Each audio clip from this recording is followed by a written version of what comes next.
بخاری شریف میں حدیث ہے، قاضی ایاز مالکی رحمۃ اللہ علیہ نے بڑی تفصیل سے لکھی ہے، راوی حضرت انس بن مالک ہیں۔ ایک بندہ بڑی دور سے آیا نبی پاک صلی اللہ علیہ وسلم کی زیارت کے لیے، بڑی دور سے۔ عرب کے جو سردار ہوتے تھے ان کے بڑے ناز نخرے ہوتے تھے، وہ خیر آج بھی ہیں، پروٹوکول کا ماحول آج بھی، یعنی وزیر صاحب کے آگے دو چار گاڑیاں نہ ہوں تو ان کو مزہ ہی نہیں آتا، پولیس والے آگے پیچھے بھاگیں تو حالانکہ ان کو نہیں پتا کہ جو پولیس والے آگے پیچھے بھاگ رہے ہیں نا، یہ حکومت بدلی تو گرفتار کرنے بھی انہوں نے ہی آنا ہے، لیکن وہ بڑا مزہ آتا ہے جب لوگ گاڑی کے پیچھے بھاگتے ہیں۔ کیا بات ہے جناب، بڑی بات۔ اور ہماری طبیعتوں میں پتہ نہیں کون سی، تو نبی پاک صلی اللہ علیہ وسلم کی خدمت میں وہ شخص بڑی دور سے آیا، تو عرب کے بادشاہوں کا مزاج تھا، پروٹوکول بڑا چاہتے تھے، ان کا تو یہ طریقہ تھا کہ حکمرانی کرنی ہے جیسے بھی ہو۔ اگر کسی غلام نے دھوپ میں بندھا رہ گیا، اونٹ اور چھاؤں میں نہیں باندھا تو درے مارتے تھے، اور اگر اس نے کھول کے باندھ دیا تو پھر بھی مارتے تھے، کہتے تھے اتنا سیانا ہو گیا تو انہیں پوچھا ہی نہیں، خود بخود ہی باندھ دیا۔ وہ شخص حضور کی بارگاہ میں آیا، اور بہت سارے لوگوں کے پاس کیونکہ وہ جاتا تھا اپنے سربراہ کا پیغام لے کے، تو وہ کانپ رہا ہے جب حضور کی بارگاہ میں گیا، ڈر رہا ہے۔ اب ذرا بات کو سمجھنا، نبی پاک صلی اللہ علیہ وسلم نے اس سے فرمایا کیوں ڈرتے ہو؟ سادہ آدمی ہے، دیہاتی ہے، بدو ہے۔ اللہ کے رسول نے تھپ کی دی، کیوں ڈرتے ہو؟ تو کہتے ہیں حضور مجھے آداب نہیں آتے اور مجھے ڈر آتا ہے، کوئی بات اگر ایسی ہو گئی، آپ مدینے کی حکومت کے سربراہ ہیں تو کہیں آپ ناراض نہ ہو جائیں۔ حضرت انس بن مالک فرماتے ہیں بات کہاں کی تھی، پہنچ کہاں گئی؟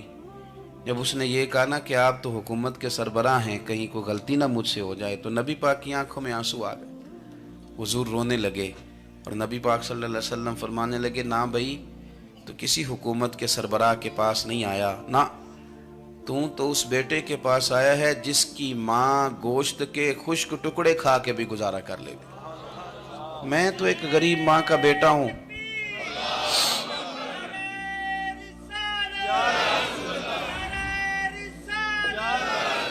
بھائی اگر آپ کا یہ ذوق بن جائے، دیکھو نا آج تو لوگ بھول جاتے ہیں نا، کپڑے بدل لیتے ہیں تو وہ سمجھتے ہیں کہ شاید سارا کچھ ہی بدل گیا، یعنی گاؤں سے آ کر پڑھنے والے بھول ہی گئے ہیں کہ کس کی ماں نے کتنا زیور بیچا تھا۔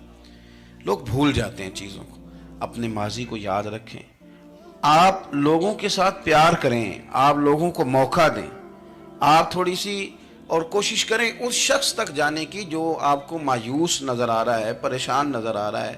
یہ ہمیں میلاد والے محبوب صلی اللہ علیہ وسلم نے درس دی۔ ایک اور پہلو، حضور سید عالم صلی اللہ علیہ وسلم نے، ہمارے ہاں نا ابھی بھی برادری کی تقسیم ہے، ابھی بھی، اور کچھ میں نے ایسے کمزور لوگ بھی دیکھے، یہ اس طرح کی حرکتیں ہارے ہوئے لوگ کرتے ہیں، ہارے ہوئے لوگ جو اپنے آپ کو سمجھتے ہیں کہ میں کوئی بڑا آدمی ہوں۔